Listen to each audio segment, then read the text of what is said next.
Assalamualaikum warahmatullahi wabarakatuh. Alhamdulillahirrahmanirrahim. Wabillahi nasta'in ala umuri dunya waddin. Wassalatu wassalamu ala asyrofil anbiya'i wal mursalin wa ala alihi washabihi ajmain, amma ba'du. Yang terhormat Ibu Dr. Evi Afiati MPD dan yang saya cintai teman-teman sekalian.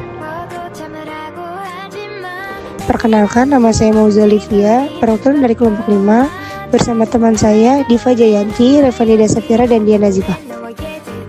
Setiap orang pada dasarnya membutuhkan bimbingan sejak kecil untuk mempersiapkan diri pada masa dewasanya supaya dapat diterima oleh lingkungannya. Dengan arahan yang tepat, masyarakat akan berjalan dengan baik dan terarah. Oleh karena itu, konselor dan konseli adalah peran yang berbeda. Perlu kita sadari bahwa berbagai macam orang yang akan dihadapi oleh seorang konselor, baik klien maupun konseli, memiliki karakteristik, kebutuhan, dan tanggung jawab perkembangan yang berbeda satu sama lain selama proses konseling. Konseling merupakan suatu profesi yang mestinya hanya dilakukan oleh orang-orang yang berkompetensi, baik dari segi ilmu pengetahuan, kemahiran, pendidikan, dan pengalaman, serta membantu dalam suatu masalah, memberi jalan penyelesaian dalam masalah yang dihadapi. Ada hubungan timbal balik antara individu di mana konselor berusaha untuk mencapai pengertian tentang dirinya sendiri dalam hubungan dengan masalah-masalah yang dihadapinya yang akan datang. Konselor hanya memberi jalan, hasil akhir ada di tangan konseling itu sendiri. Nah, selanjutnya kita masuk ke proses bimbingan konseling, di mana proses bimbingan dan konseling ini merupakan serangkaian langkah-langkah yang dilakukan oleh seorang konselor untuk membantu individu atau kelompok dalam mengatasi suatu masalah, mengembangkan diri, dan mencapai tujuan mereka. Proses ini juga melibatkan berbagai tahapan yang melibatkan interaksi antara konselor dan kliennya.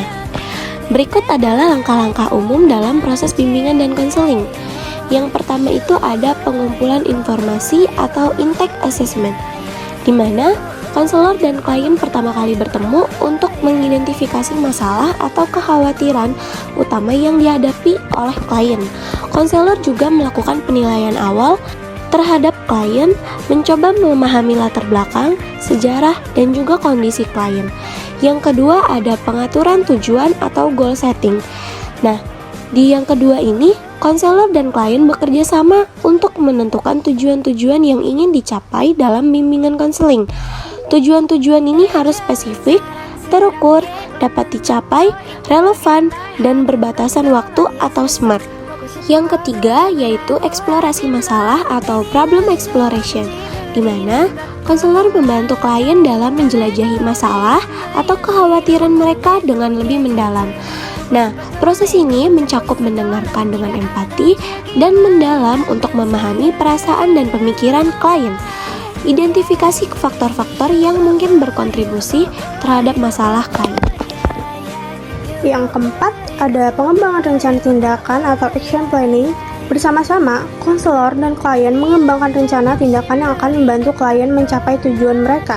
Rencana ini mencakup strategi dan langkah-langkah konkret yang harus diambil oleh klien.